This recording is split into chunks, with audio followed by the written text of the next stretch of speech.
Hello, my dear friends. No doubt you'll notice behind me that we're still in the octave of Christmas. Today is the 29th of December, and within a few days' time, we enter an exciting period in our spiritual journey, 2012. And many have recorded their own divine inspirations from the Supreme about what is likely to happen in 2012. It is called the Dawn of Aquarius, a new beginning. It's a time of great celebration, a time when we know the cosmic Christ will manifest himself to us.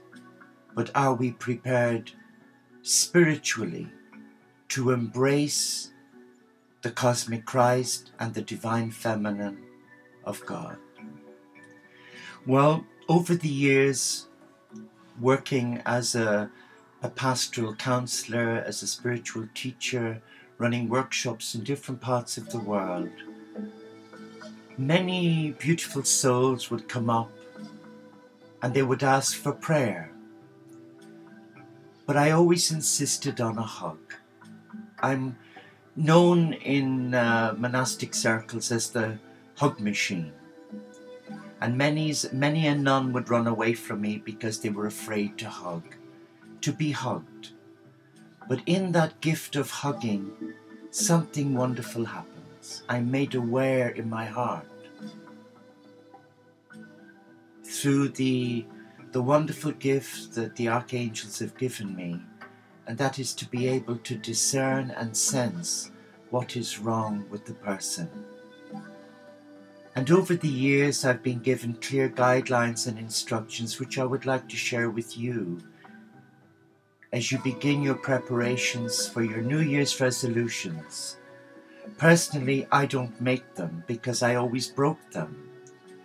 But there is one promise I'm making to my heart, and that is to clear the decks for 2012, to get rid of all excess baggage, to travel lightly in the footsteps of Jesus the Barefoot Galilean, just like Gandhi, just like Sri Chimoy and Francis of Assisi and little Therese of Lisieux.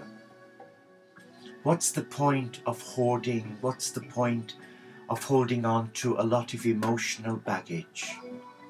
And trust me, I've had my fair share of it.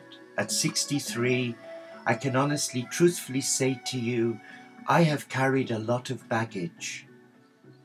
But through meditation and prayer, through silence, my God has guided me to love myself, to forgive myself, and to be comfortable in my skin.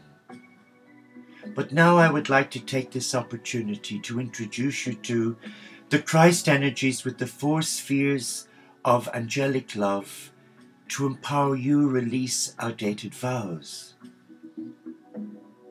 When you make a vow or sacred promise at a ceremony, whether it is of marriage, confirmation, or to enter any religion, sect, brotherhood, the sacred energies come together to empower you to keep your vow.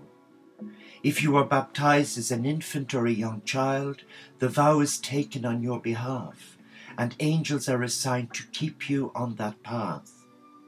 When children play marriage vows and create a ceremony, if the energy is right, angels will respond and the promise will be treated as a sacred vow.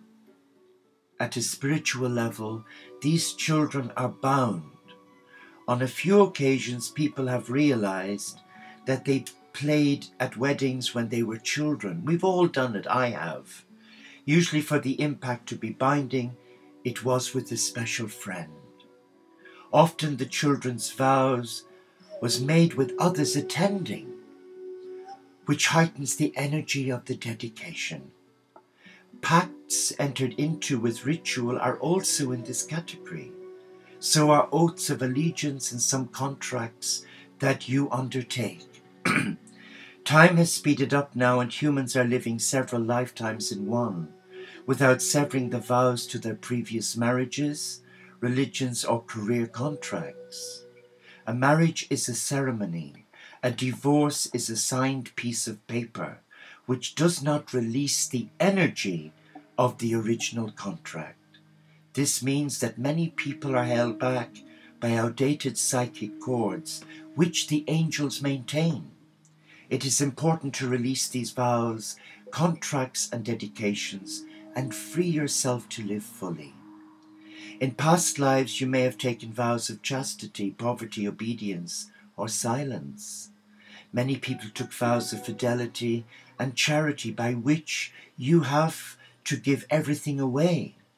Other vows are of austerity, conformity or penitence. If you do not fully release the vows at death, they will influence your current life. If someone has cursed you in this life or another, that curse will be locked into your energy system. Of course, a curse will be locked into your energy system, and that curse will be made a ritual or made by a ritual, such as sticking in of pins like voodoo, is extremely malevolent to receive and to the receiver and giver. However, please watch your thoughts and words. When you curse someone who has robbed or violated you, you are tied to that person through lifetimes until it is released. Mothers and fathers who curse an unborn child that they don't want put a block on that soul. It is much more easily done than people realize, especially if you are angry or in an emotional state at the time.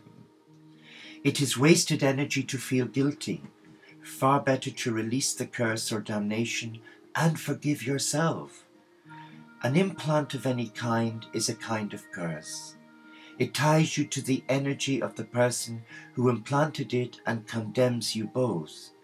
Aliens sometimes place implants in humans as they learn from our mental, emotional, sexual and physical bodies, which are different from theirs.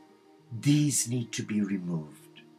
In Atlantis, when the vibration lord and humans misused technology to gain power over others, control boxes were placed in slaves which could be operated by their masters. If you were a controller or a slave, you will still be tied in some way, and your consciousness will be affected. The Christ-descended Master and the four spheres of angels are happy to help with the release of any vows, dedications, contracts, and curses from your energy system today. You may particularly like to invoke the Archangel Michael and his hosts of angels who have the authority to release and transmute all dark energy. One way of doing this is to make a decree. An affirmation is repeated to impress your unconscious mind.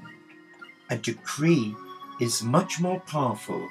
It is a command to the universe taken from a point of mastery. You make it once. It is so powerful that the forces of the universe must respond.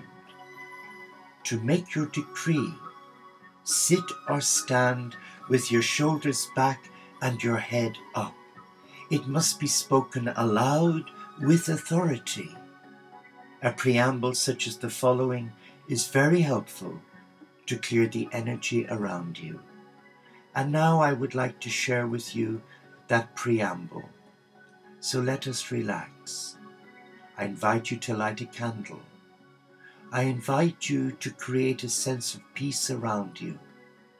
Switch off your mobile phone and make this time for you. I forgive all those who have ever hurt, harmed or cursed me, known or unknown. As I ask for forgiveness of those who I have hurt, harmed or cursed, known or unknown. And for those who are Christian or who believe in Jesus the barefoot Galilean, you could say, in the name of the Lord Christ, I wash all entities, energies of a dark nature, in the most precious blood of my Master Jesus, who died to set me free. And now I come into the presence of light. and I surrender my heart to that light and to that living truth. And now I am free. You are free. And at this point, send a blessing to all of those who have hurt you, cursed you, offended you, and let the love of God enrich you and them. Have a blessed new year.